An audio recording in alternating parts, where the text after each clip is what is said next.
And a very good morning, everyone. I'm sending out a tweet right here quickly on our Twitter account to an Andrew, let's see, how do you pronounce that last name? Schlegelmilch, I think is his last name. And he's responding to our story on the burgers, the charbroiled burgers. That are contributing particulate matter into the air. Yeah, he says, but the pollution smells like burgers. And you have to admit, that's a lot better than diesel trucks.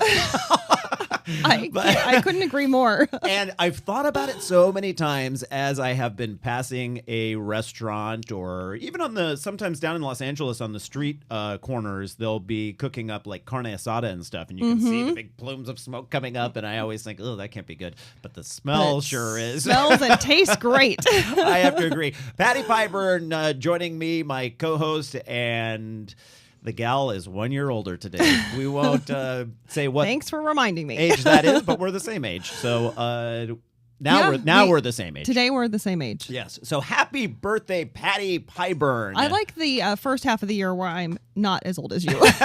My parents do that every year. They tease each other back and forth, on that same level. So anyway, welcome everyone to the Eat, Drink, Explore Radio Network on this Sunday morning. We are live. You don't hear that a lot on the weekends. And so we're actually sitting here in our studio.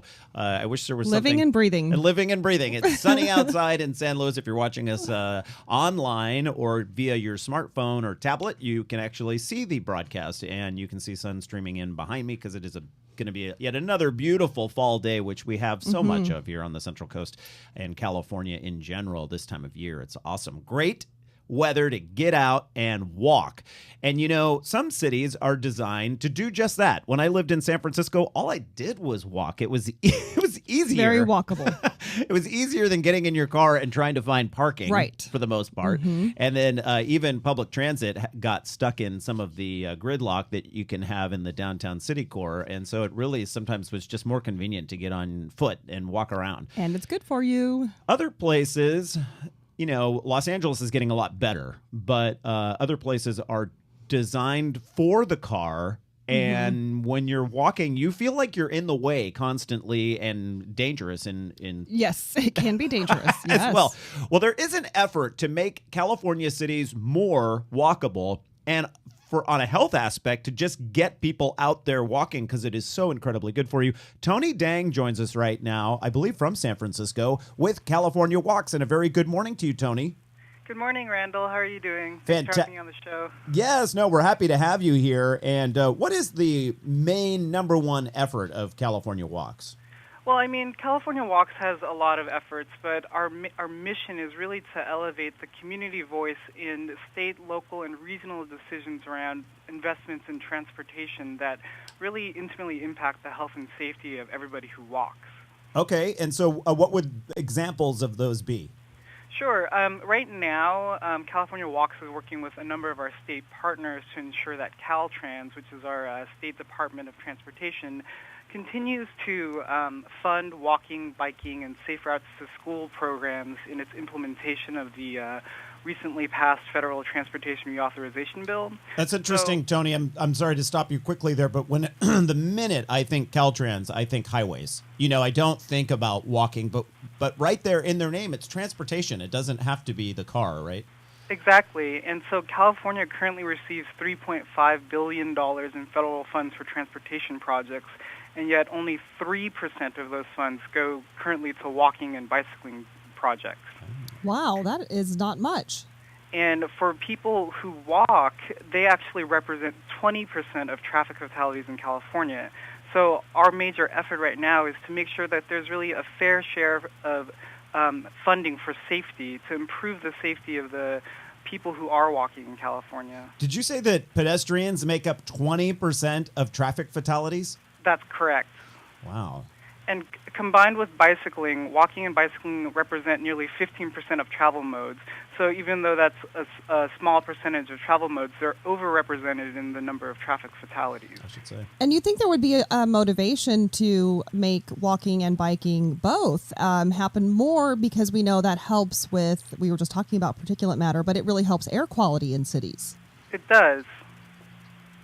So when you're looking at a city and its walkability, what's the criteria? What are you taking into account? So one of our major focuses is to make sure that communities that are more greatly impacted by pedestrian fatalities, so that's generally communities of color, communities where there's concentrations of older adults or children, or low-income communities, we try to focus our efforts in those communities. So we conduct community pedestrian safety workshops in those communities to help bring together local elected officials along with law enforcement, residents, and traffic engineers in order to take them and do a sort of walkability assessment of their community. And from those walkability assessments, we can then start to come up with an action-oriented pedestrian safety plan. And Tony, as I understand it, when a city is more walkable, it is also far more desirable to tourists, and business tends to do better as well. Yeah, there are just so many benefits of having a walkable community. I think most recently the real estate community has recognized that having a community that's walkable, meaning that having a community with multiple destinations that you can get to on foot, really increases property values and really increases tourism. So, Tony, what sort of tools do you have for people that would like to get more involved in helping their community? Are there some online things they can just easily grab?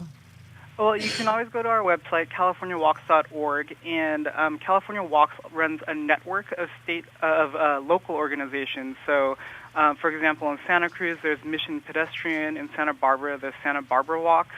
And you can contact your local walking advocacy organization to get involved in local efforts. And if you're interested in starting your own local walking advocacy organization, please feel free to contact us, and we can help get you started. So you help people in their own community start to work in that direction to improve walkability then? That's correct. I like that. And, you know, Patty and I are here in San Luis Obispo this morning, which is a great city when it comes to walking. You can really get around this town very easily on foot. We don't have one of those organizations like they have in Santa Cruz or Santa Barbara, though. Yeah, and so I believe the County Department of Public Health in San Luis Obispo is starting a project around pedestrian safety for older adults, and we're currently talking with them and to see how we can get involved and help with the local efforts there. Tony, I saw something on your site in regards to San Jose. There are some efforts down there. I don't think of San Jose. I think of San Jose sometimes the way I think of Los Angeles when it comes to walkability, but that's changing. It's changing slowly. I'm actually originally from San Jose. So you know what I'm talking about. I definitely know what you're talking about. And so the project that we're working on there is we're working with a senior center and a youth center to get those two populations engaged in trying to improve the conditions, the walking conditions in their neighborhoods. And fortunately for San Jose, the city council recently approved $900,000 per year for the next 5 years to be dedicated to pedestrian safety improvements. Oh, great. So we want to make sure that these dollars really go to communities in greatest need in San Jose. Well, Tony, thank you so much for sharing your information on walking in California. And people can get more information at, it's really simple, californiawalks.org, correct? That's correct. Tony, make it a great day. Get out there and do some walking on this first full day of fall. Thank you. And I should let people know, Patty, because I forgot to do this off the very top of the hour, but this portion of E-Trick Explore Radio is brought to you by Eberly Winery in Paso Robles, open daily from 10 until 6 p.m. with complimentary wine tasting and cave tours, voted by Wine Spectator as one of the best tours on the Central Coast. Eberly Winery, located on 46 East in Paso Robles. You can log on to eberlywinery.com, and it's a Sunday. Why not head into Paso if you're in the neighborhood and say a big hello to them.